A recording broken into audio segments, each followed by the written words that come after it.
Welcome to the broadcast. Again, this is yours truly, Apostle V.W. Jones Sr., right here on the Proceeding Word. Man shall not live by bread alone, but by every word that proceeds out of the mouth of Yahweh, who is our Elohim. All right, let's take the opportunity to pray. Father, we thank you for the word, the will, the plan, your purpose in our lives. We look for, we ask you today, hear us as we crawl and clamor before your throne to hear your words. We decrease all things us. We literally, of our own volition, ask for your blood to cleanse us from thoughts, from ideas, from words, from deeds with our hands, our feet, or however it is. We're asking you now to aid us in being with and through you. In the mighty name of Yeshua HaMashiach, I decrease all things VW. We decrease all things that we are, every title and posture and position we seem to hold. We now render them to you as you've given us the success to attain whatever we think we are. We now bow down and humble ourselves to you. Man shall not live by bread alone, but by every word that proceeds out of the mouth of you, Yahweh, who is our Elohim. Guide now this conversation, Adonai, increase. I will do everything in life to decrease, and hope you would grant us the spirit and joy of you. In the precious name of Yeshua HaMashiach, we pray it, we say it. Amen. All right, everybody, I'm so glad to be with you. Again, our studio was under a little bit of construction, so I've had to find another spot just to hold up to get us through the noise and the drills and all the sounds. So welcome to the Proceeding Word. And I got something for you I think we all need to understand. You know, we have a program today that says our weapons are not carnal. And then I have ... meaning etc. And then it finishes that Elohim fights for you. Well, it's supposed to say Elohim fights for you. It doesn't say that, but the title should read, our weapons are not carnal. Elohim fights for you. I want to see if that can get corrected, please. Elohim fights for you. It's very, very important. Now, I need to say this to everybody as a disclaimer, and then I need your permission. All right. The disclaimer is we were having Bible book club last night. And if you're not a part of our Bible book club study group, it's completely different from, it's supposed to be anyway. It's not panning out that way, but it's supposed to be different from a regular Bible study. It's supposed to be different in our DKM ministries. It's supposed to be different because it's a book club. The only issue is it's the Bible that is the book. So we're supposed to talk about things that we're reading, a chapter, two chapters, a few verses, a passage, break it down, open it up, and everybody discuss it. Talk about it, see what you heard about it, what you sensed in it, where your discernment was within it. So in our Bible book club, we came across a passage, and I may be an avid student. I'm the resident theologian. I get it. But in our Bible book club, we're supposed to all converse about the readings of that day. And what took place was, as is sort of kind of unfortunately customary, is that we just began to read what the group leader, who happened to be me, was reading and getting broke down. And we missed three stories inside of one story. Three inside of one. I only dealt with one of the three other stories inside the one. So we'll probably be in Bible Book Club talking about Genesis chapters 20 through 23 for a while. But I want to give us the potential. I want to give us the potential to extrapolate what Elohim put in there. And because of some of the things, we are here today. I need your permission. Proceeding Word Group Club.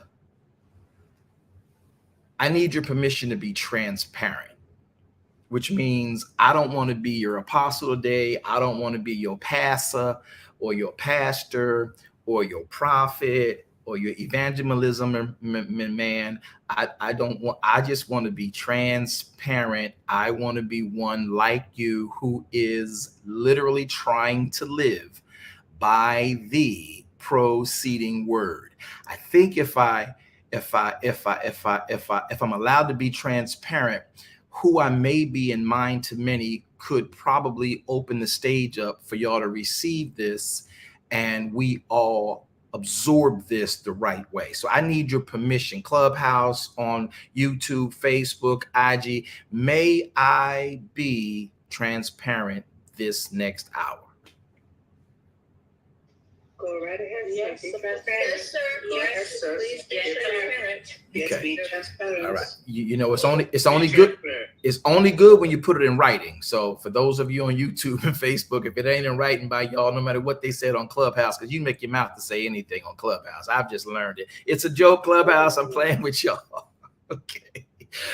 All right. Thank you. Thank you, Eileen. Eileen says I can be transparent. Minister Jackie, Shabbat Shalom to all of you who are in your Sabbaths at this juncture, praying for you, desiring that Yahweh's favor and his words permeate your souls. And those of us coming in, pray for us that we are working hard at laboring to enter in, and don't let anything distract us or carry over from our work week. So those of you in Shabbat, don't serve us, but pray with us that we can become free by the time our Sabbath kicks in, like you guys are. And don't you in your Sabbaths let anything drag you out of your Shabbat. Rest in and unto Elohim and enjoy your time. Now, I've dated this program, so we can only replay this program on a Friday. Okay, here we go. We were in our Bible book club last night, and I've never let something that happened the day before affect what I do in preceding word or tomorrow after Sabbath service or Bible studies that we have for DKM. But the response and the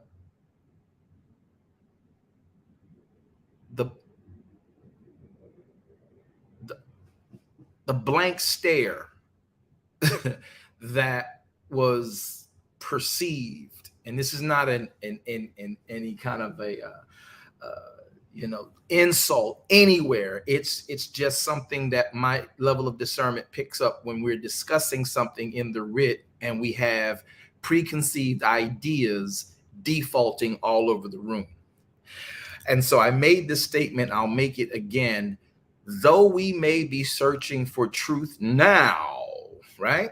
And though we are Torah observant now, and though we are Shabbat and Sabbath keepers now, we were pretty much groomed up into the normal main vein of Christendom, and thereby we do have automatic and sometimes unaware defaults that kick in. Now, let me get through this so we can understand this with truth. Though we have these defaults that kick in when you're reading the writ, particularly the Torah, you have to shed everything your preacher, pastor, Sunday school teacher, superintendent taught you, and you must look at what the word says, because this is extremely important. This is extremely important, and I need y'all to get this, because everything we did, we do, and will do is still predicated on the actual foundations of Torah and its prophetic utterances. So all preconceived ideas, some will be familiar with what you're going to hear, and some will be like, that wasn't worth all the hype he just gave for like 3.5, 6 minutes. That wasn't worth all that hype. You're the one I want you to shut your brain down. And I want you to let the word get into your brain and then go to sleep and wake up with that fuel so your brain can show you how to process it. That might sound insulting, but that right there is so effective. It's worked for me because I'm an overthinker sometimes. And it used to be my issue where I had issues not knowing when I'm defaulting to things that were preconceived, pre-studied, and pre-foundationalized, while I say I'm tearing down the old and I'm being transformed by the new. So I want you guys to understand this. There's no need to be in. So what I want to get you guys to a place for clarity is we were reading in Bible Book Club, Genesis chapter 20. I'm going to put my Bible on the screen for you guys. And I want to share a story with you. And then I want y'all to think about this, because the entitlement that I've given you guys is called Our Weapons Are Not Carnal. Do y'all believe that? If y'all believe that, let me know. Help me out a little bit. If y'all believe that, come off mic, flash your mics, hit some kind of emoji on your Clubhouse. Oh, I believe that. I believe. Yeah. I believe. Yes, I believe it. Our weapons are not carnal, but they're what, y'all? What's the adage that we say? Our weapons are not carnal, but they are. Mighty. Finish the phrase. Mighty to the pulling down of strongholds. They're mighty. Who said that? Who said that? Who was that? Shirley Love. Shirley, say it again. They are what? Oh, I'm sorry. Mighty to the pulling down of strongholds. Okay, thank you, Shirley. All right, who was that? Elder Facing. Go ahead and say that loud, because the lady Shirley can't do it. Go. Elder Facing. Say it again. To the pulling down of strongholds. They are mighty through Elohim to the pulling down of strongholds. Okay. And I want us to really understand how and why we say that. So today, with all that we have done and all that we are doing, I want you to embrace this, and I want you to hear it. If sometimes for many of you, it's the first time in your life, but listen to what is being said. Mods, help me out. I can't find it. I got it. All right. It's mighty through Elohim to the pulling down of strongholds. When you begin to read the word of Elohim, I want you to look at how you have to read it. KYC, how do you read the Bible? Anybody know from KYC? Say your name. Anybody know? See Marie, go. 3 verses up and 3 verses below the verse you actually. That's one of them. Okay, Janet, go. You read the Bible slowly. Thank you. Both of those are essential to actual interpretation and contextual relationships to the content the author has given. Watch this now. In Genesis, Bereshit chapter 20, we read a story. We've been reading it for a couple of weeks. It's the story about Abimelech and our patriarch, Avraham. And Avraham goes to a place called Gerar. And Avraham said to Sarai before he gets there, tell Abimelech, you are my sister. Verse 3. I'm going to put it on the board so you guys can follow me in the passage. I'm on screen. So in Bereshit chapter 20, verse number 3, Elohim came to Abimelech in a dream by night, said to Abimelech, behold, I might not be able to get past this because it's still blowing my mind. I don't know if we've really been paying attention to this story the way we need to. He says, behold, Abimelech, Mr. King of Gerar. Did you just take Sarai, Abraham's wife? Here's the deal. You're a dead man.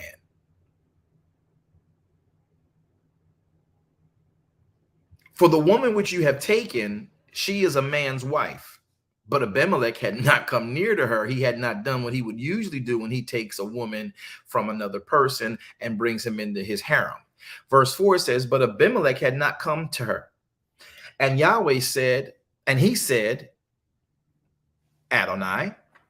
Notice that Abimelech knows who's dealing with him in his dream. He says, Adonai, will you slay also a righteous nation?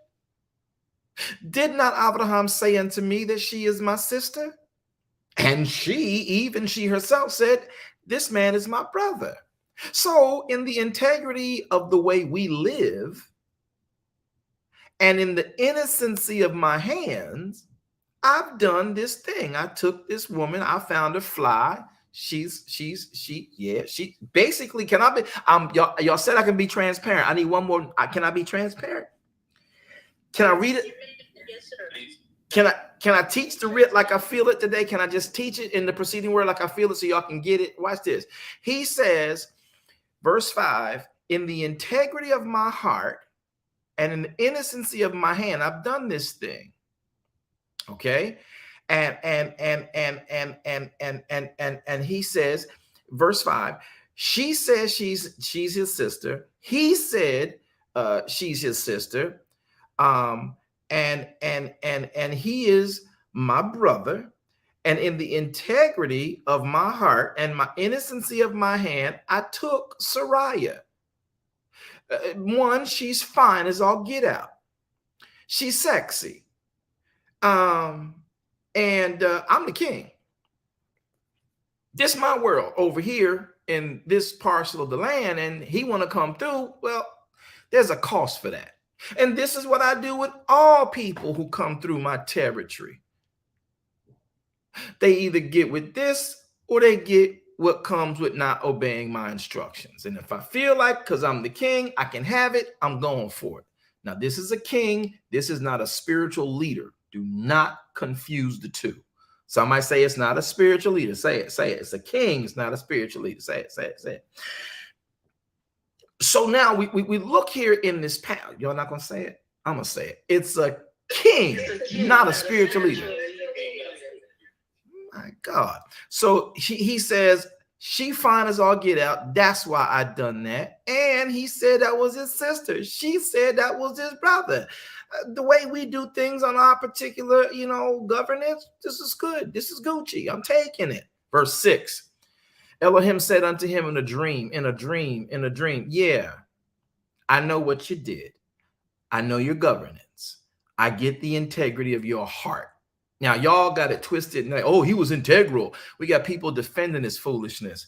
Oh, he was in integrity. He ain't do nothing wrong. Y'all sit down and read the writ before we go off talking stuff we don't know. He is talking about the fact that he has a governance that has its own moral compass, and that moral compass does not comply with Elohim's morality. Elohim's righteousness, not our righteousness, not Abimelech's righteousness, is the issue here. Somebody say Elohim fights for me.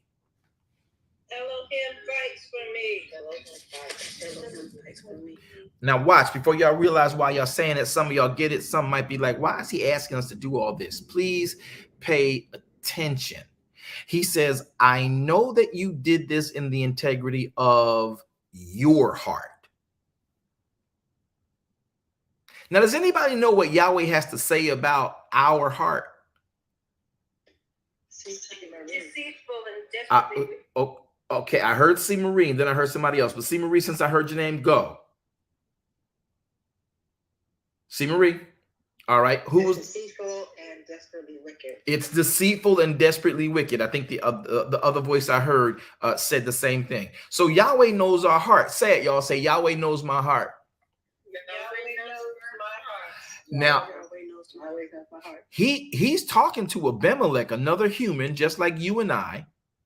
And so when we say Yahweh knows, we say God knows my heart. Yeah, he does know our heart, and it's deceitful and it is desperately wicked. So when you take this passage of the Torah and then say, well, Abimelech wasn't wrong. He did this in integrity. I had 5 people come to me and tell me he was integral. Please take several seats, sit down and listen. Elohim said in the integrity of your heart. Would it be careful and clean to say that Abimelech's heart was the same as Elohim's heart?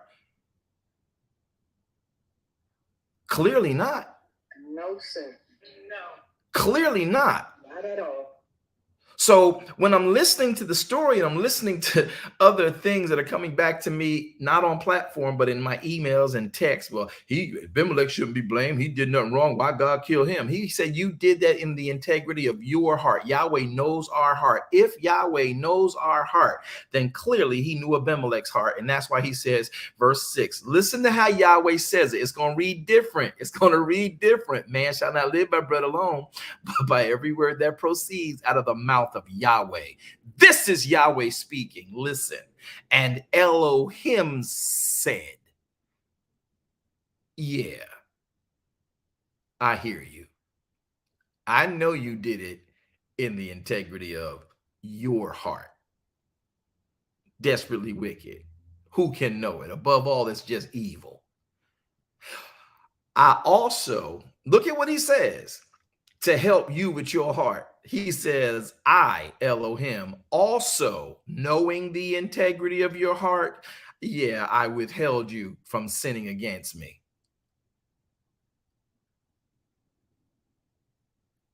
Rogers. So what we're dealing with here is an element of understanding that when Yahweh puts the integrity of your heart in front of you, please don't think it's a compliment to you. Amen. Because your thoughts ain't his thoughts. Your ways are not his ways. When he tells you you did that in the integrity of your heart,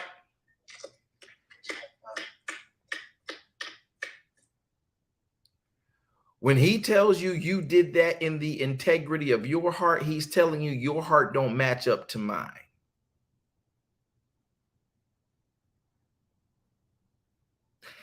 And I really can't believe the amount of people that came back and was like, Abimelech didn't do nothing wrong and why he was it. I'm like, really, y'all? This is why we have those defaults. And this is why I love Bible Book Club, because you get a chance to open it up and cross-reference through the Bible. Now, this is not a come at anybody. This is just a teachable moment. And this is where Yahweh wants this message understood, because some of you are about to go through battles with people who will make you think they did you right. Woo!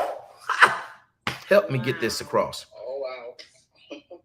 And so Yahweh says, this is what he told me. This is why he made me do this. This is why he made me take and change. I had a whole new program for y'all today, something serious in our society. I'm pushing it back till after Shabbat. Some of you are about, this is prophetic. This is real prophetic. This is real prophecy. This ain't one of them prophecy group clubs. This is real prophecy right now. I want you all to receive it. You don't have to if you don't believe it. But some of you are about to encounter something taken from you. And those that did it are going to make you feel that based on the governance they are under and that atmosphere is under and that era an organization is under, that they did you a solid.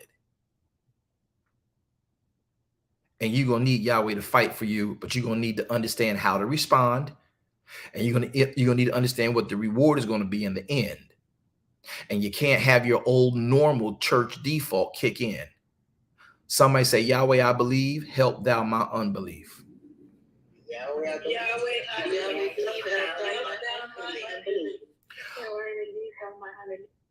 Are y'all understanding this is gonna be this gonna be pretty amped up? You might want to invite somebody. So listen, I only got a few more minutes, but I want to get this to your souls. And this will transcend time. This is not just for the very moment I'm talking about it. This is going to be perpetual through your life, and you need to know how to identify it. And Yahweh is teaching a lesson of perpetuity and victory. But you got to see it when it's happening, because Abimelech has this storyline, and let's just read it for a minute. Verse 6 again, Genesis chapter 20 says, Elohim said unto him in a dream, yea, I know exactly what you did, Abimelech. Is this reading different for anybody but me? Okay. I know that you did this in the integrity of your edict, in the integrity of your governance, which is all in and out of your heart. See, here's the problem. The integrity of Abimelech's heart, y'all, was to take another man's wife and then, if need be, kill the husband should he strike up again. We just bypassed that. And we defended Abimelech. Yeah, integrity. We saw the word integrity, but Yahweh connected it, the integrity of your heart. I need y'all to let the world know I'm not talking off the top of my head. Y'all just type it in. You ain't got to say nothing. I need the chats to fill up with this truth. Listen, so here's the catch.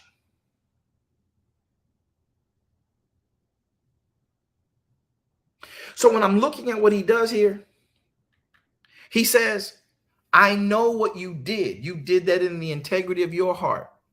Out of the abundance of the heart, the mouth speaks. You took that man's wife. You took that man's wife and would kill him if he had said anything. That's why he felt the need. He felt the need. He felt the need to protect himself, to cover himself, and to act like, yeah, we just sisters and brothers. Did Abraham lie? No, he did not. Did Sarai lie? No, she did not. Watch this. Abraham had to cloak under the truth in order for Yahweh to redeem and restore him, to fight for him. Oh, pay attention, Zion. The battle ain't mine. Somebody, you ain't got to come off mic and say it, but say the battle is not mine. It's Yahweh's. Listen, I promise you it's going to be deep. He says, I know that you did this in the integrity of your heart, for I also, in conjunction, coupled with the integrity of your heart, I withheld you. So let me ask y'all a question. Does it sound like Yahweh has any confidence in the integrity of Abimelech's heart that he had to put in a boundary? A little bit. No. Does it make sense? It don't make sense to me. And he goes on to say, y'all, I don't have enough responses. Let me say it again. Yahweh says, I know what you did. Therefore, I withheld you. So basically, what your integrity of your heart was to do what you was going to do, which is why you took her and did what you did. But because of the integrity of your heart, which I know so well, I withheld you. This story reads different now, don't it? Yes, it does. Wow, for sure. All right. Above all our giving. So he says, I withheld you from sinning against me. Not Abraham. Because it was Yahweh leading Abraham through that land, so Abimelech would be sinning against Elohim, not Abraham. Oh, y'all gonna get this in a minute. And he says, against me, therefore, suffered I for you not to touch her.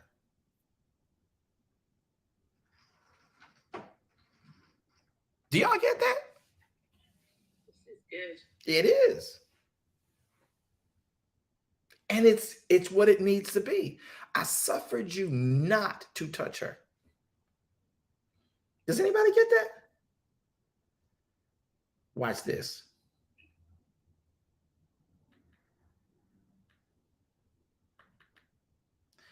I'm pulling something up online. Look at this. He says, because I know your heart, I kept you from sinning against me. Therefore, I suffered you not to touch her. Verse 7 says, now, having said that, look at this. Look at this. Now, therefore, since I kept you from killing yourself, restore the man his wife, for he is a prophet. And this prophet that you are interfering with, who is doing my will in the earth, he's going to pray for you. And if you restore his wife, he'll pray for you and you're going to live. But if you do not restore her, know that you shall surely die, you and all that are thine. Well, let me ask y'all one question, y'all. Is the kingdom of the king his? Yes. It is. All Yes. everything within. So that means the spider, the beetle, the ant, the roach, the flea, Everything. the gnat. Yo, it's okay. Let me move on, because I say Yahweh fights for me. Yahweh fights for me. Yahweh fights for me.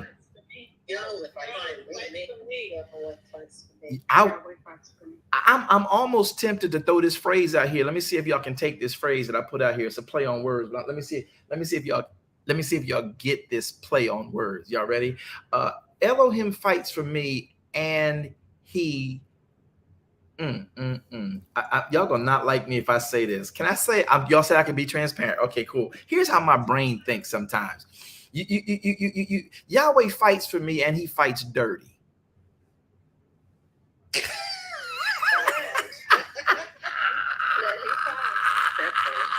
You know why he fights dirty?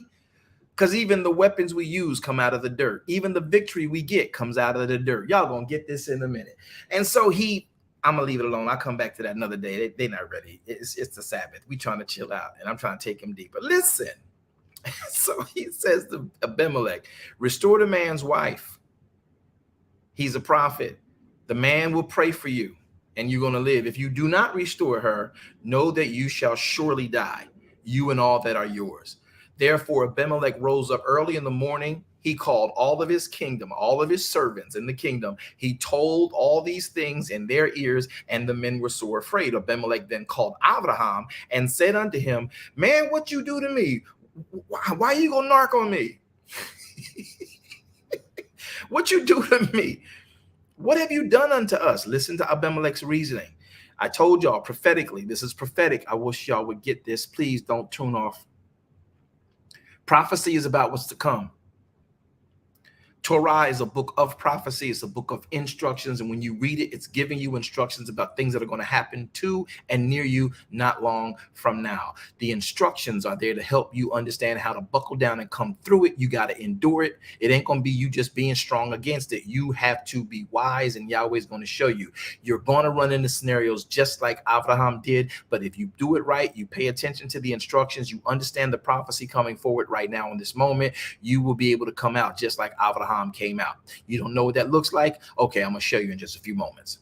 There are going to be people right now coming at some of you, Yahweh is saying right now, and you're going to think that what they did to you, they're going to think, and they're going to make you think that what was done to you, what they took from you, whether it was your IP, whether it was your copyright, whether it was your idea, whether it was this, that, or the other, whether it was your money, whether it was this or whether it was that. Yahweh says, listen, Yahweh says, listen, in the integrity of their wicked heart, they're going to make you think, because of how legislation is written, because of how the social standards are written, because of how the civility of your particular union and genre and or your sphere is, that this is what we do. This is how we do it. And in that case, it's true. That's the governance of that group, but it does not match the moral standards of Yahweh's righteousness. And you need to understand they're going to make you think that what was done was in the integrity of their heart. And you should just go on and mosey on about your way. So you need to know who, listen, listen, you really need to know them that dwell among you. You need to know. I wish I could talk to some prophets in the house. I need y'all praying. You need to know them that dwell among you, so you know the level of integrity. You know the moral compass. You know their particular edict of governance and kingdom lifestyle, because their kingdom may not be your kingdom. I don't care if they're in your church. There's several different kingdoms in the church of Elohim. So you need, I feel Ruach right now. Listen, you need to understand. You need to understand that Yahweh is trying to give you all forewarning. And if you're here today under the sound of this voice, if you even catch it on archives, there is going to come a situation or two that you're going to think, I just got to eat this and go with it. You follow peace with all men. Abraham followed peace with this man. He had to think about the nature of this man. He knew the reputation of this man's world. He knew the reputation of what this man was going through. He knew the reputation of how this land worked. He knew the reputation of what goes on with that particular area of Gerar, how men have died because he decided to take what he took, and people have fought and wars have been cast. He already understood Abimelech's mentality, and before he went into the land, he told his wife, we are not going to lie, but we are going to tell him the truth that keeps me alive. Am I the only one feeling this? Come on. So he tells them, hey, this is my sister. It's a fact. She is my brother. He is my brother. It's a fact. But they became wife and husband. And that's how they came. So you have to follow peace with all men, holiness without which no man shall see Elohim. So when Elohim sent Abraham in that direction, he gave him a command. Abraham is a prophet of Elohim. He is operating in the purpose that has been given him. It's not some willy-nilly idea he got. No, that's why Abimelech is sinning against Elohim, not against Abraham. And if you're in the will of Elohim and something else sins against Elohim, then you're incorporated in that. So therefore, Yahweh says, bruh, I got that man on assignment. You messing up the works. That man will not work right with me if that woman ain't near him. And you felt the need to take his woman based on y'all's protocols. I get that, but this is what we're not going to do. What we're not going to do is you today. I'm talking better than y'all saying amen. And listen, what he goes on to tell this man in his dream is like, Abraham is with me. You might see that man, you might see his 319 man, you might see his beautiful wife, but that man is with me. Let me show you who I am. Wake up. Let me talk to you in your brain. See, that's how Yahweh fights for you. Y'all gonna get this. That's how Yahweh fights for you. Y'all gonna get this. Y'all gonna get this. This is how Yahweh fights for you. He will talk to your enemy in their brain. I learned it and I had to understand it. And now I know even further why Yahweh wanted me to express this to you all today in this ad hoc-ish way. Because I have had so many enemies who have distracted, who have taken, who have done and whatever. And Yahweh says, do not respond. Just do what you need to do to stay alive. And Yahweh dealt with them in their brain.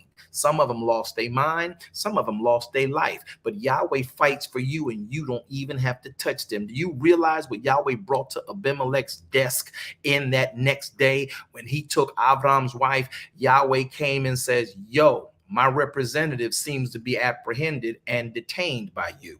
There is a problem because beyond what you think, Mr. King, of that piece of dirt, I own a cattle on 1,000 hill.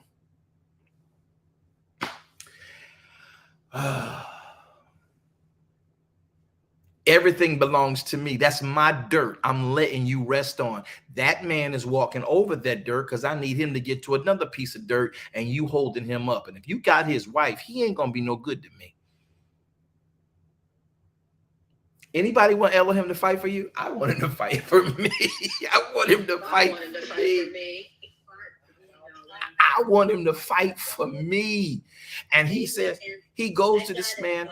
He wakes this man up in his dreams. That man went to bed feeling good. Woo! We done added this beautiful, fine chakalaka, chakalaka, chakalaka, chakalaka to our whoa, can't wait to go. Can't wait to get up in the morning. Yahweh says, no, I kept you from touching her. I caused that little problem that you couldn't get over there to that room that night. I want you to understand. Y'all not listening. Y'all listening. Y'all listening. I'm sorry. I repent. I'm not going to speak that negativity. Y'all hear this. Y'all hear this well. He says, look here, bro. You messing with my plan. That life, it might not be perfect, but they're doing my will. They're going where I want them to go. And what they did, they didn't lie to you. They gave you the facts of the matter. And now I need you to understand, release them. If you don't, you a dead man. I've already put death in your system. The only way you're not going to die is that my servant prays what I put in you out you.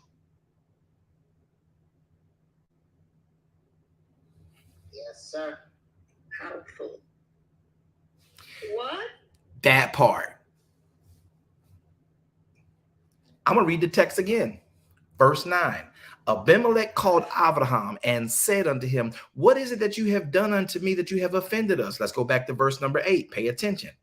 Listen to what he says. Verse number 7. Let's talk about what Yahweh said. I want y'all to hear who's talking and don't think it's Abraham. Don't think it's Abimelech. Know who is talking. Verse 6 says, Elohim said unto Abimelech in a dream. Yeah, I hear you talking. I know what you convinced yourself to think you did in goodness. I know what you did in the integrity of your heart. I also withheld you from sinning against me. Therefore, I suffered you not to touch her. So here's what you're going to do. Restore the man his wife. He's my prophet. When you restore him, his wife, he's going to pray for you.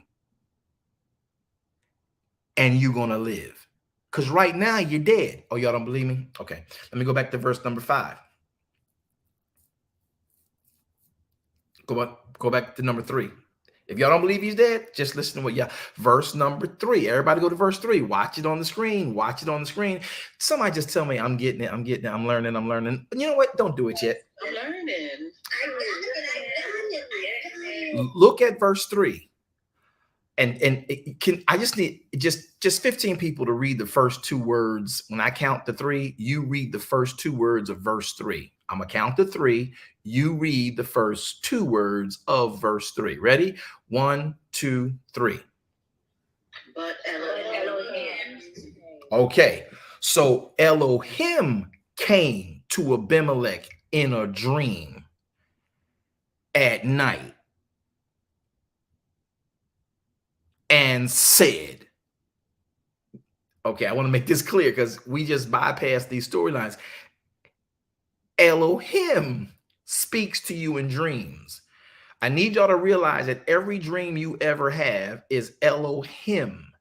It's not the devil. It's not the bad pizza you ate. It's not some evil person. Anytime you get a dream, it's Elohim giving you an instruction, even if you're not saved.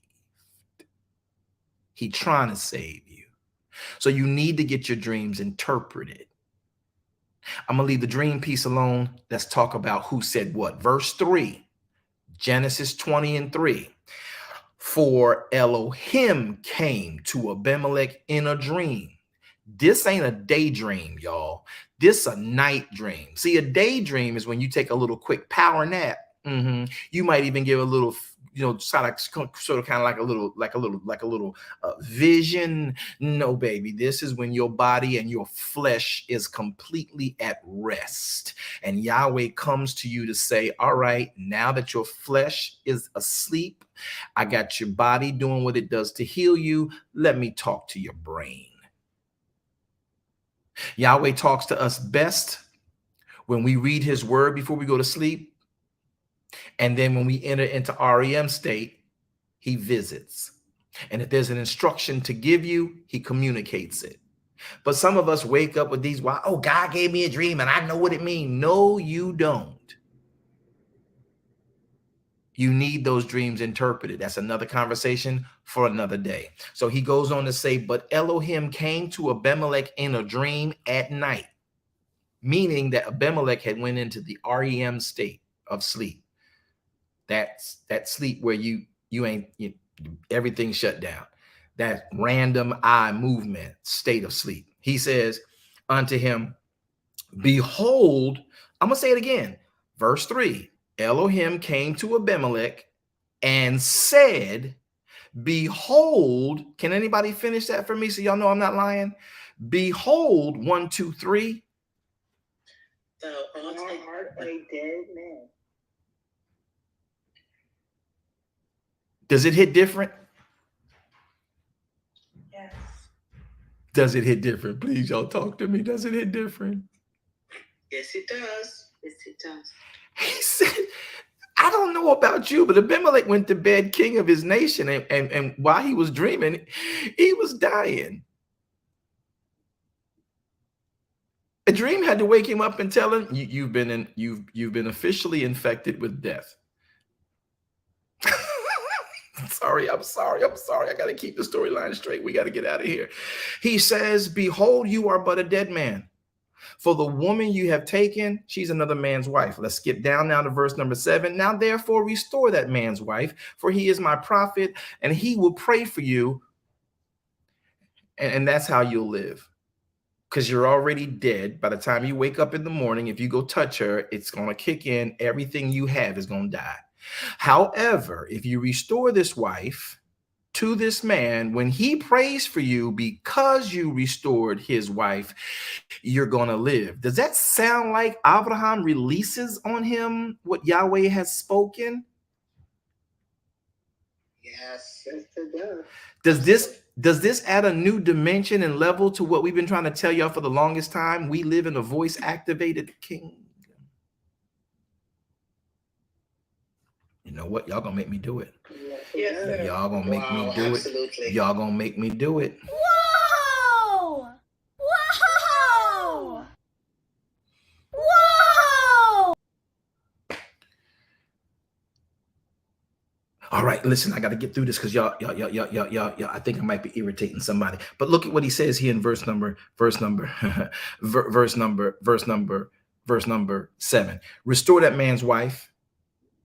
He's going to pray for you, and that's how you're going to live. If you don't restore that man's wife, you're going to surely die. Because I already started the process. Have y'all ever read this story this way? Did we ever care to read it this way? No, it's an eye-opener, Apostle. And there's 3 more stories in this story I can't even touch right now because we don't have enough time. Look at the next piece he says.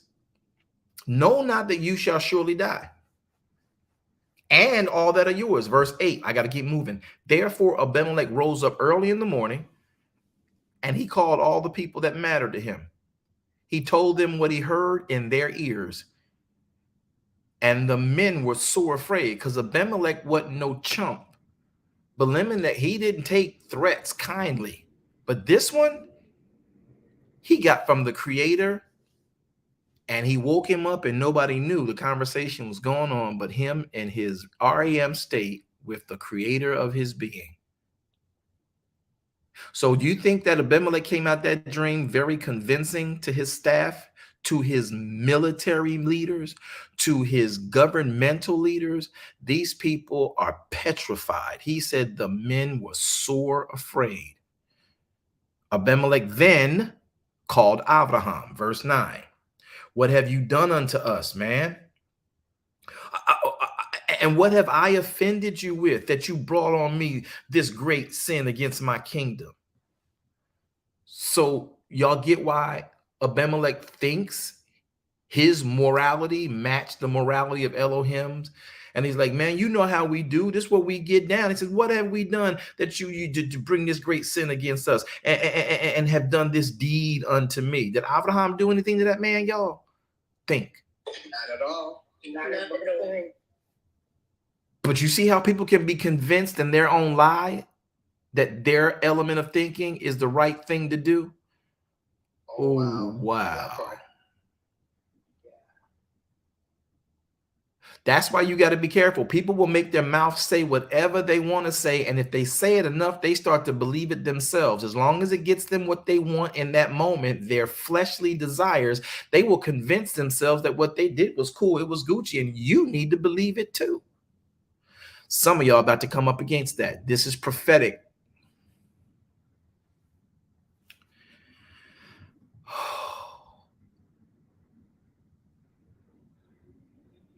Verse number 9, part B says, what have I done to offend you that you brought this thing against my kingdom? What deeds have we done unto you that you, what is this deed that unto me that you ought not to be done? Thou hast done deeds unto me that you ought not to do, that you ought not to have done. Let me reread the verse because I don't think we see what happened here. What hast thou done unto us, Abraham? And what have I offended you in, that you have brought on me and my kingdom a great sin? Did Abraham tell Elohim what Abimelech did, y'all? Nope, not at all. He didn't. All right, I don't want the church to kick in here. Y'all stop thinking. I see Ruach is showing me y'all thinking too much. Listen, stop thinking. Stop. I smell church. Listen. I smell religiosity. I smell preconceived ideology. Listen, did Abraham tell Elohim what happened? No. He didn't have to. So many times when people deal with me, when I come to them and I'm like, ain't nobody said nothing to me. Yahweh just said for me to call you and check with you about this. Well, who told you? And what? I can't explain it. Abraham, Yahweh sees all. You need to start realizing Yahweh sees all the negative and the harm that's been done, y'all. I know this is not popular in Christian church. Y'all got offended because I call some stuff churchy and religious. Listen to me. Listen to the word. Yahweh knows everything. He is Yahweh Shema. Abraham did not narc on Abimelech. Abimelech is blaming Abraham, saying, why you go tell God? And then why did you do this stuff to me? Do y'all see the psychology at play here? And if you didn't know better, a person who speaks real loud, a person who is vehement about their point can almost convince you that you tripping and that you did what they think you did. And Abraham is like, bruh, I ain't do nothing. Look at Abimelech, look at the storyline. Verse 9, part B. And what have I offended you that you brought on me and my kingdom this great sin? You have done deeds unto me that ought not to be done. Did Abraham do anything to Abimelech? No, he did not. Not at all. Verse 10, Abimelech then says to Abraham, furthermore, what did you see in me that made you do this thing?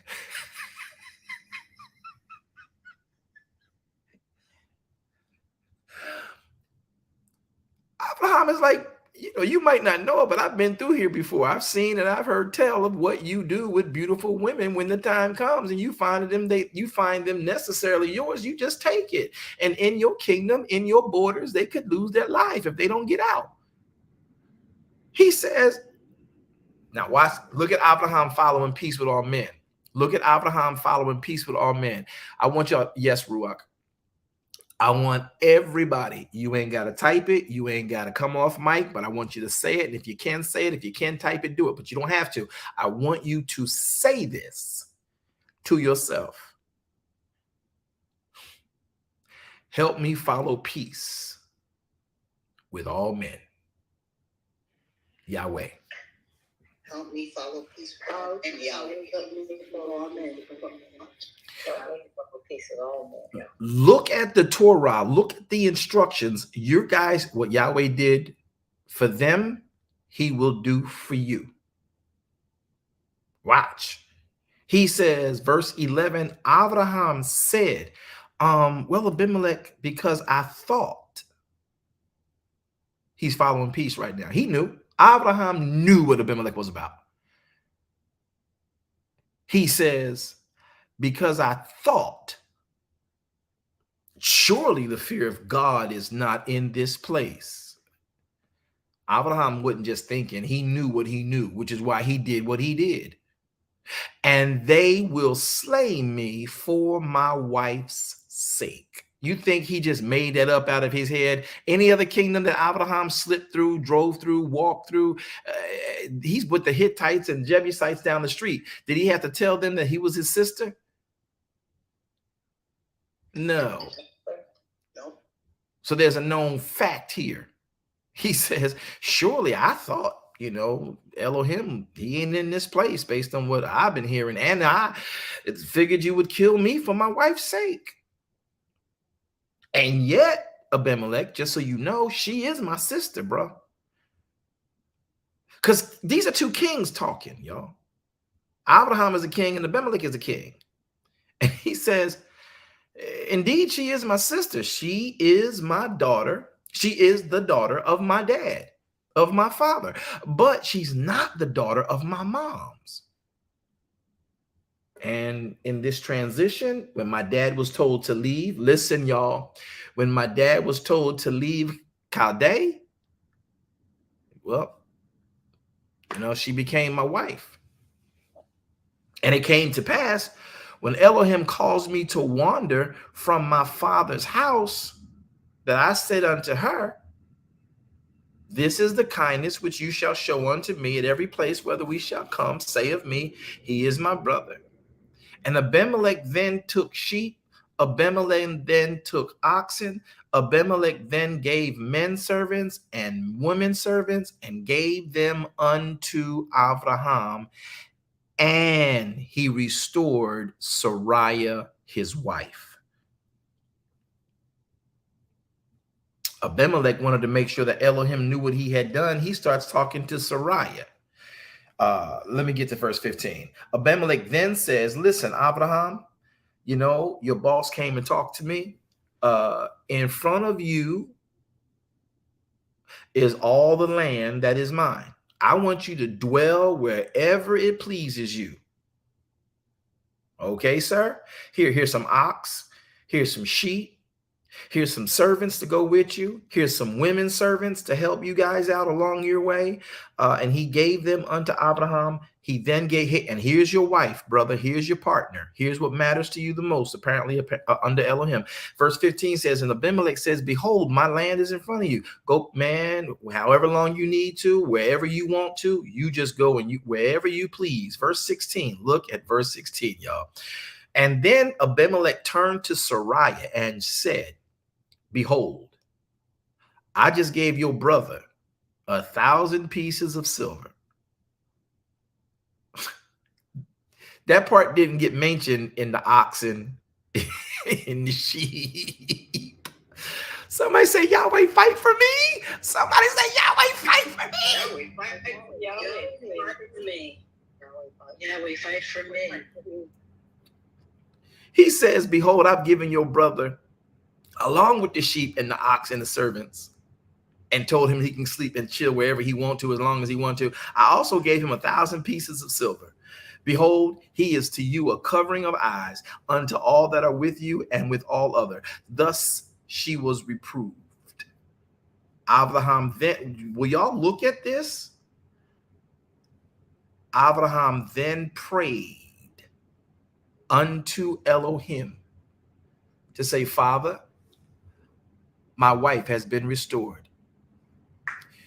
I can imagine him saying, like the old mothers of the church says, you can't make me doubt him. I know too much about him. Yahweh, I don't know how you did it. You made a way somehow. I didn't have to fight. I didn't have to go and kill him like I did the kings who kidnapped Lot. I didn't have to go and fight. We ain't had to shed no blood. Yahweh, I don't know how you did it. Abraham don't know how Yahweh did it. Abraham said, Yahweh, I don't know how you did it, but I got my wife back. And for some reason, this man gave me enough ox and enough sheep and enough servants to keep the ox and the sheep. And he gave me 1,000 pieces of silver. I don't know what you're doing. All I wanted to do was keep peace and make it out of here alive. I just was trying to do your will, Father, and I had to cut through this land to do it. See, y'all gotta realize Yahweh wants to fight for you. Because when he fights for you, he gets a bounty that you could never attain on your own. It ain't overflow. It's flow. It's the spoil of war. And you never had. Did Abraham lift a hand? No, sir. Did Abraham lift a finger? Was his heart hurting? Abraham says, verse 17 says, Abraham prayed unto Elohim. Listen, y'all, if y'all don't think Abimelech was already dead, look at that next passage. I'm going to read it. I want y'all, when I stop and count to 3, y'all finish the sentence. Abraham prayed unto Elohim, right? Elohim, listen, Abimelech restored my wife. And 1, 2, 3.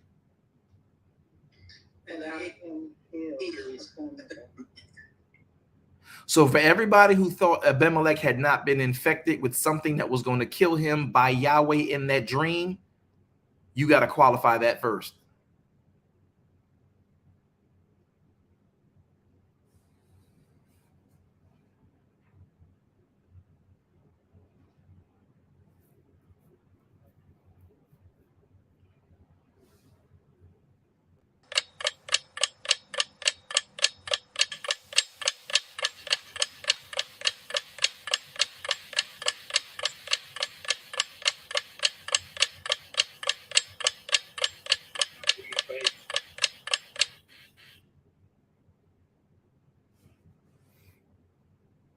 Okay, I'm going to say it again.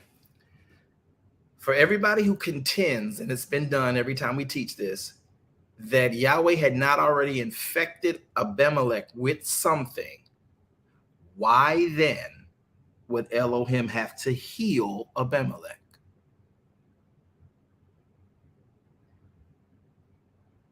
That was a dead man walking. Do y'all see why it's fun to read the Bible slow? Or does this is just too much? It's not enough to know how Elohim deals with us? Because if you really let this just sink in and let it be thought about, what Yahweh has done for others who have obeyed him, he will do for you who will obey him. And you ain't even got to lift a finger. Just be garbed and just be dressed in the armor of Elohim. For the weapons of our warfare are not carnal, but they are mighty through Elohim. Did Abraham deliver this? Or did this come through the mouth of Elohim? Oh, I wish y'all could get the play on words. Is it too much? Am I trying to be too deep? Is it not working? It's just not working. All right. I don't know why we're not rejoicing. So Abraham prayed unto Elohim to tell Elohim, yes, he restored my wife. Elohim then healed Abimelech and his wife and his maidservants, and they were able to bear children. For Yahweh had fast closed up.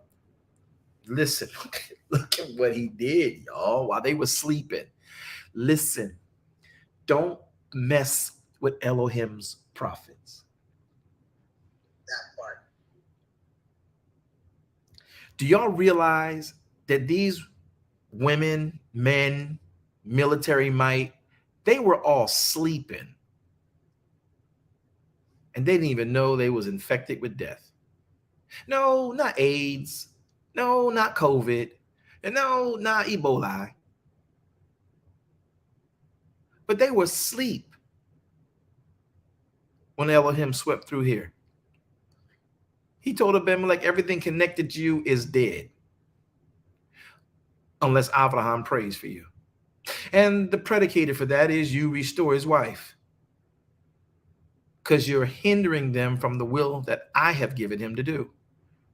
And therefore you're sinning against me, not him. So restore her, he'll pray for you, and you will live. You don't, everything dies. I still don't think we get that. Look at the next verse. Look at verse 18. And Yahweh had fast closed up the wombs that are in the house of Abimelech, because Sariah was there.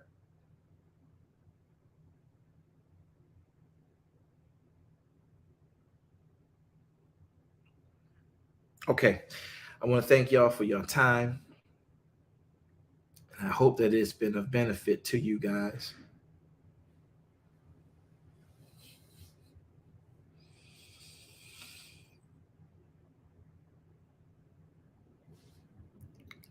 Yahweh be praised. Here's the thing I really want y'all to walk away with. The weapons of our warfare are not carnal, but they are mighty through Elohim to the pulling down of strongholds. That's what Yahweh does.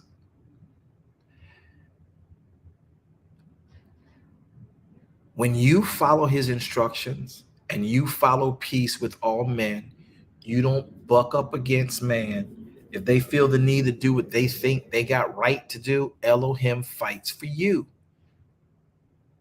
And see, we got twisted when we were talking about, oh, you got to ask God to avenge thou mine adversary. I want to say it again, y'all. That little lady, I'm going to turn it up for y'all right here in the book of Luke 18. Look, let's talk about it. Luke 18. Look at Luke 18. And this is why I don't like what Christendom does. 8:13 of Luke. Listen. And here's where we mixed it up. Can I break something else down to y'all? Y'all want something else to break down so y'all can chew on during Shabbat? Is it okay? Y'all want something? Y'all hungry? Yes, please. Have I overfed y'all? I don't want to give y'all too much food. Look at what he says. And he spake a parable. Luke 18, verse 1. I got it on the screen. And he spake a parable unto them to this end, that men ought always pray and not faint, saying, there was in a city a judge. Hear the story, y'all, who feared not Elohim, neither regarded man. Now, here's my question, y'all. Listen, y'all, listen. Who's telling the story in Luke? Who is telling the story, the parable in Luke? Who is talking here? Not Luke, but this is Messiah talking. Now who did Messiah come to? Did Messiah come to the Gentiles? Talk to me, y'all. Came to his own. He came to his own.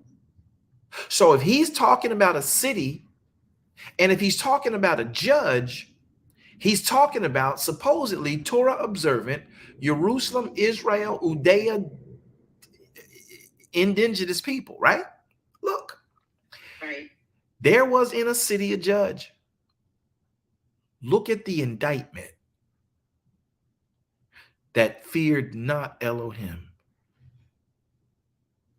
A judge in a city that is judged by the Torah. What? Let that sink in. I'm going to keep moving. Neither did this man regard mankind. Verse 3. And there was a widow in that city, and she came unto him, saying, avenge me of mine adversary. The man would not for a while, but afterward he said within himself, though I don't fear Elohim, nor do I regard man, yet this widow troubles me. I will avenge her, lest by her continual coming she weary me. And Adonai said, and Messiah said, hear what the unjust judge says. And shall not Elohim avenge his own elect, which cry day and night unto him, though he bear long with them? I tell you that he will avenge them speedily. Nevertheless, when the Son of Man comes, shall he find faith on the earth? Look at who he talked this to, y'all. Look at verse 9. And he spake this parable unto certain people which trusted in themselves that they were righteous, and they yet despised others. That's who he said it to. So you think you're praying all night and all day and crying out. How did we mix this up too? Look at verse number 7. Let me read it again. Look at what happened. And Messiah said, hear what the unjust judge said. Shall not Elohim avenge his own elect? Somebody say, avenge me, Elohim, avenge me, Elohim, avenge me, Elohim. Come on, say it, say it, say it. Voice activation. He says, shall not Elohim avenge his own elect, which cry day and night unto him, though he bear long with them? I promise you, I tell you that he will avenge them speedily. Now, here's the catch. Watch. This is where I want to show y'all we just took something and ran with it. I need all of my pastors and leaders and theologians and seminarians to chomp down on this, because we messed the people up. Verse 7, shall not Elohim avenge his own elect, which cry day and night unto him? We made that phrase mean this woman cried day and night unto Elohim. Will not Elohim avenge his own elect, who cry to him day and night. Our perception, our ideology, our definition and interpretation of another language made us say, in theory, you got to pray to God day and night. That's not what the judge was saying. The judge was saying, will not Elohim avenge his elect? And his elect are thousands upon tens upon millions of people. And they cry out, some in the daytime, some in the nighttime, because he avenges them speedily, even though he bear long with them. He only need to hear the prayer once, and you need not to faint in what you asked him for. You keep bringing it back to him, that means you fainted. You keep trying to remind him of the prayer you had, that means you didn't believe he heard you the first time, and you have fainted in faith.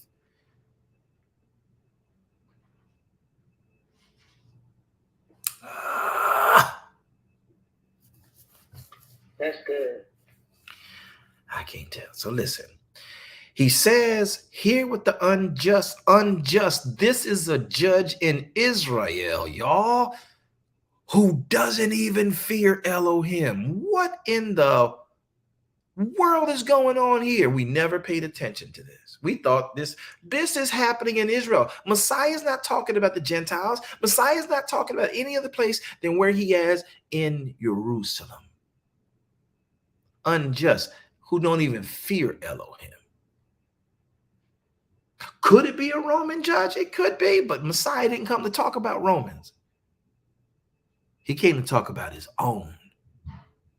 So you can have a whole bunch of people who know the Torah, who will actually judge you by the Torah, but don't fear it. And you're going to be running into people like that who be like, deal with it. It is what it is. I gave you what the render was, and that's the end of it. Be about your business. Woman, you got your justice. Go ahead now. Get out my face. Now, she did keep coming back to him, and all she said to him was, avenge thou mine adversary. That's an unjust ruling you gave, sir. That's not what the writ says. That judge was not God, and that's not what we typify going to God like she went to the judge. What she did was she kept in front of the judge what her rights were, and the judgment you gave does not stabilize her rights. Well, she kept going to him, so that's how we go to God. No, he told you in the prior verse. Listen to the prior verse. Listen to the prior verse. Listen to the prior verse. Verse 1, and he spake a parable. Men ought always pray and not faint. No matter what your issue is, talk to the Father about it. Get his view on it and stand on that. You don't keep coming down, browbeating him about this one thing. Though he suffers long, when he knows you know his faith, he will answer you speedily. You don't got to keep going back and forth to him. Every time you go back and forth to him, he's like, you double-minded. 1 minute you believe I'm going to do it. You just talk to me about it. What made you think I didn't hear you? I told you to go take this word and just stand on it. And now you come back to me tomorrow like, God, you going to do it? That's double-minded. Let not that man think he shall receive anything from Yahweh. I just messed up a whole lot of theology right there.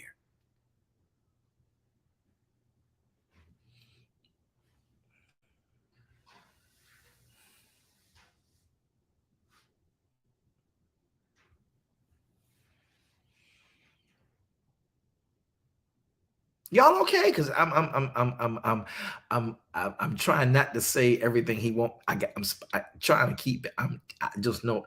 Are y'all in receptive mode or y'all in reflective mode? Is it receptive or reflective? I need to know. Reflective and receptive. So we got this to do. We got things to get done, and I'm gonna leave it here to go. That's the end of it for me. I'm done. My program is officially over. The proceeding word.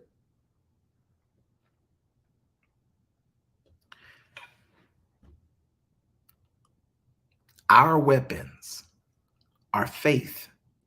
You pray to Elohim. You tell him about the situation. And that prayer means you open up his word, not the Bible.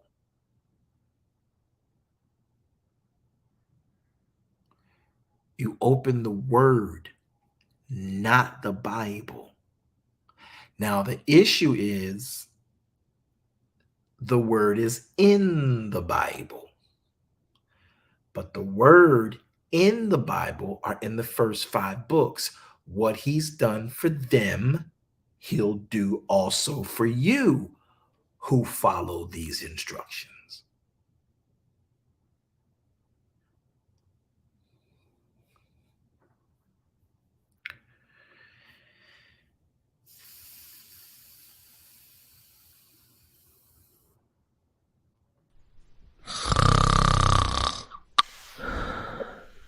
Don't sleep. Don't sleep. Don't sleep on this, please. It's too valuable to sleep. What he's done for others in the Torah, he will do for those who follow the Torah. Look at what he did for Abraham. Abraham didn't even have to tell God, oh, they took my wife. Yahweh saw it, knew what was done, and went to this. Look, Yahweh entered this man's mind and scared the hell he was about to do out of him.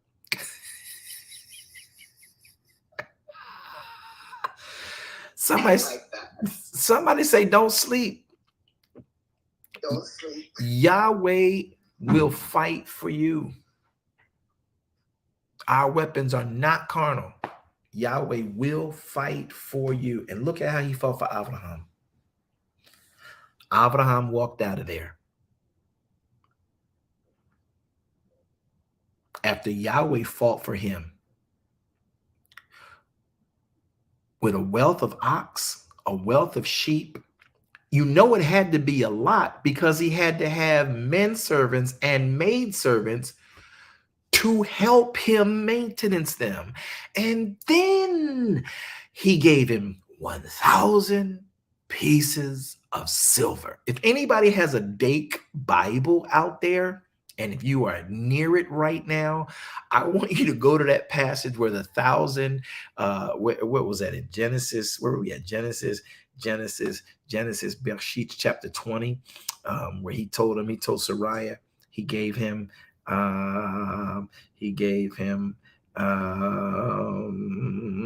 verse 16. If anybody has a Dake's annotated version of the Bible, I want your help right now. Can I implore you, if it's near you on your book stand, in your cubicle drawer, if you have that, I want you to pull it up.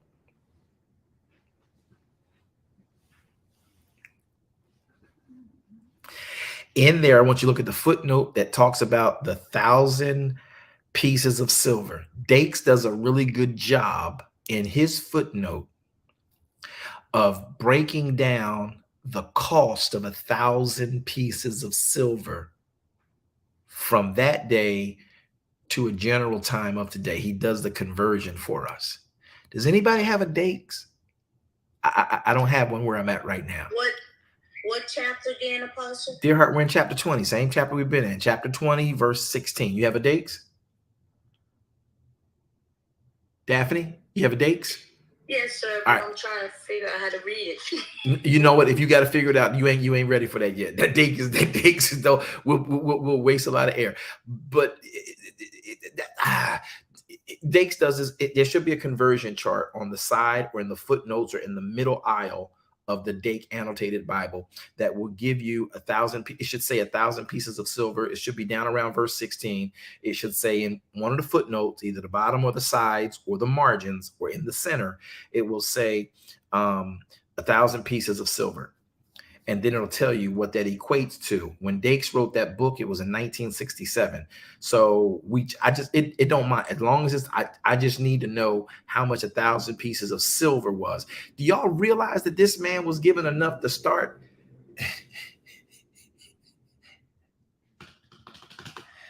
That was a lot of money. So that's where he got the bulk of his wealth? No, come on. Just added to it. He already had one. Come on, y'all. And was that Elder Rogers? Okay. Okay, I think I got it, Apostle. What you see, Daphne? It says D. The idea here is, I have given your brother 1,000 pieces of silver. Whoa. 640 to buy you a veil to conceal your beauty. Hold that on. 600. No. Okay, I don't. The rest of that I don't need. The there should be at the 10,000, at the 1,000 pieces of silver. What's the 640? Where you? Help me with the 640. Yes, 640. Yeah, that's not The six. the dollar sign 640.00. Okay, so 1,000 pieces of silver was the equivalent to $640. Yes, sir. Okay, so let's look at that equivalent in modern day today. Dakes wrote that book in 68.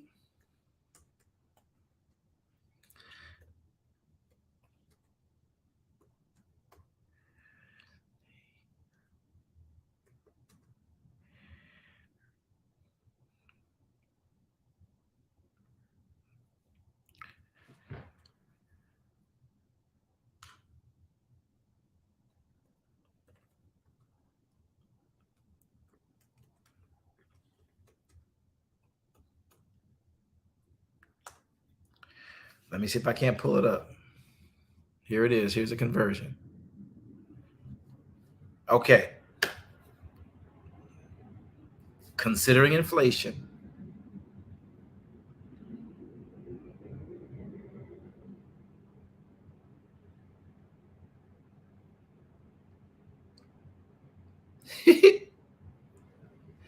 so no, that's 40,000. My bad. That's 40,000. Wrong conversion. Sorry, that's 40,000. So $640 in 1967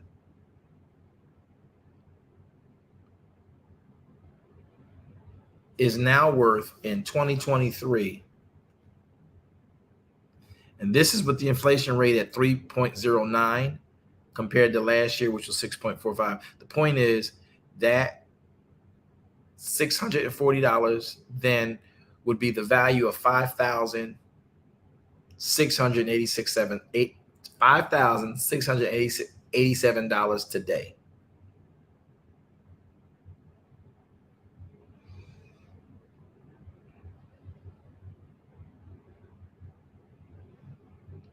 I still think it's more, but we're going to go with it. So $640 then is worth $5,000 today. I'll research that back out later on just to make sure we understand that what $640 back then could buy you. That's the real emphasis. That's the real impotence. So that's the real importance. So if it's $5,000 today, I don't think that was the buying power, but I'm going to let it be for right now. Either way.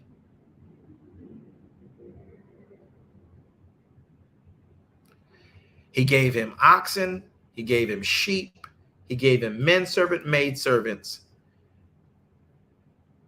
That's still a lot to give a man in the situation that they were in. So how many of y'all want Yahweh to fight for you the way he fought for Abraham? Where you ain't have to say a word. And absolutely. Let's really seal this. Let's really seal this thing and get it done. Remember what took place when Paul wrote in Ephesians. We are to, in fact, look at what he says in Ephesians. I want you to get this because this gets deep. And this is why I want y'all to really, really pay attention. Don't just bypass this stuff because we got all this church in us. Look at Ephesians chapter 6, verse 10. Finally, my brethren, be strong in Adonai, in the power of his might. Put on the whole armor that you may be able to stand against the wiles of the enemy. For we wrestle not against flesh and blood, but against principality, against powers, against rulers of darkness of this world, against spiritual wickedness in high places. Wherefore, take unto you the whole armor of Elohim, that you may be able to withstand in the evil day, and having done all, to stand. Stand therefore, having your loins girt about with truth, on your breastplate of righteousness, your feet shod with the preparation of the gospel of peace, above all, taking the shield of faith, wherewith you are able to quench all the fiery dart of the wicked, and then take the helmet of salvation and the sword of the Spirit, which is the word of Elohim. Look at this. He says in verse number 10, first off, that you do nothing, but you work in the power of his might, that you're able to stand. Verse 13 says, having done all, just to stand. Did he say fight? Nope, not at all. Who fights then? You always the both. Do we seek revenge? Nope. Nope. Do we tell them that you're wrong for what you did? Nope. Not at all. Do we make it our business to plot and strategize against them? Because the moment we start strategizing against them, Elohim can't. And our strategy may get us to be socially acceptable, socially justified in the fact that they spoke out, they stood up for themselves, but we ain't getting the money that came with that. Remember, when you come through a test, I got to get the money. Y'all stop. You ain't got no testimony if you ain't get the money. Sorry. You ain't get the testimony if you ain't get the money. It sound good. Well, I want to give a test. I want to testify. It sounds too much like testify. I want to testify what God has done for me.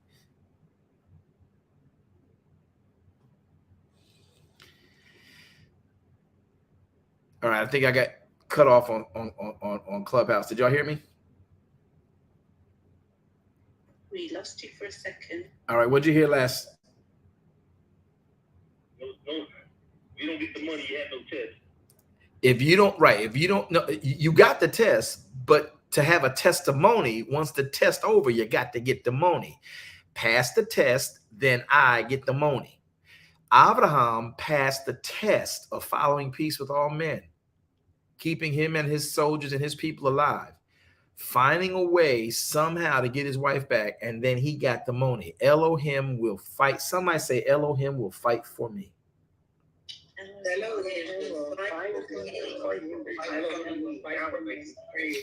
If I keep his word. Brother, sister, you ain't got to fight. That's why it means, Paul says, put the whole armor of Elohim on you. The whole armor is his word. And just stand there. Having done all, just stand there. Having done everything you know to do, just stand there in his word, knowing that Yahweh will fight for me.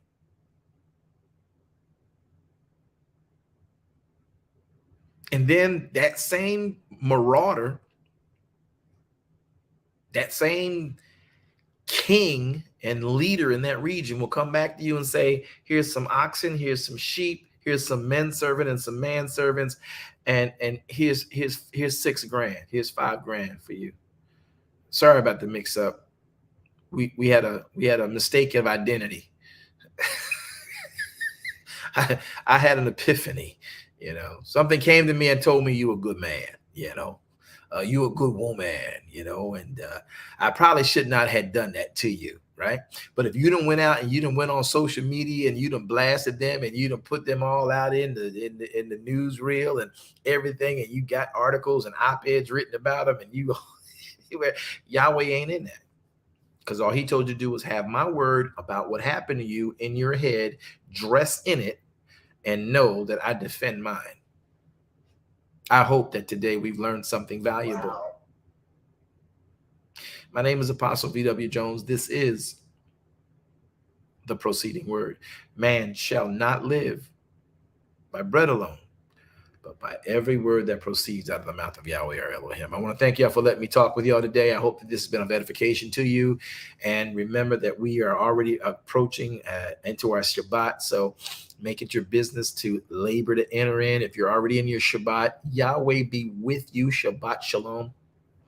And if you're entering into your Shabbat, I want you to remember, Yahweh will fight for you. Some of you right now It might seem like he just wasted my time. People ping me in for this. I ain't going through this. I guarantee you in the next 7 days, everybody under the voice, under the sound of this voice, under the sound of this word, under the sight of this broadcast, you are going to run into an Abimelech type issue. And you need to know how to handle it. This is a prophetic moment and it's different. I pray you hear what Ruach HaKodesh has had to say unto you, the tabernacle that comes down from Elohim, his church.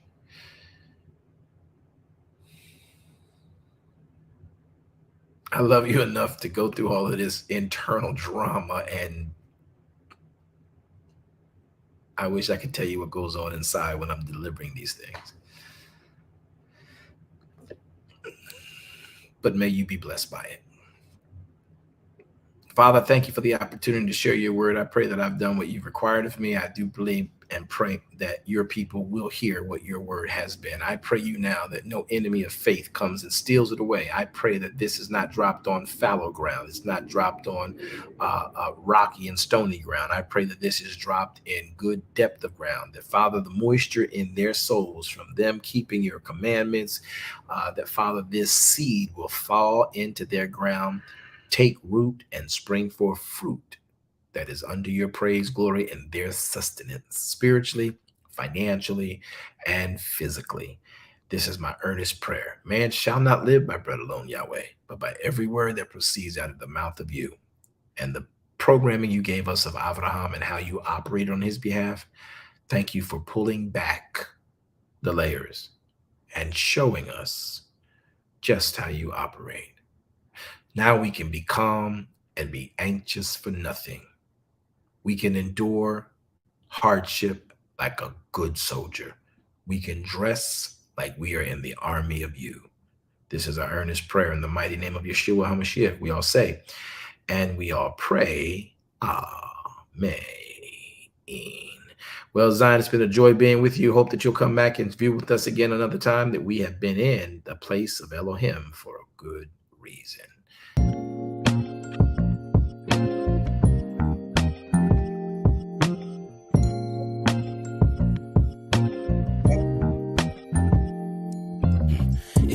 Truth, this is the place for you. Don't need to complicate it. It's best to keep it basic. Open the book, the word is self-approved. He's Alpha and Omega, the answer since the early ages. What you should do is learn about the greatest. Just so you know, our door is always open. Let's study together instead of debating. Share our differences. Let love heal all that's broken.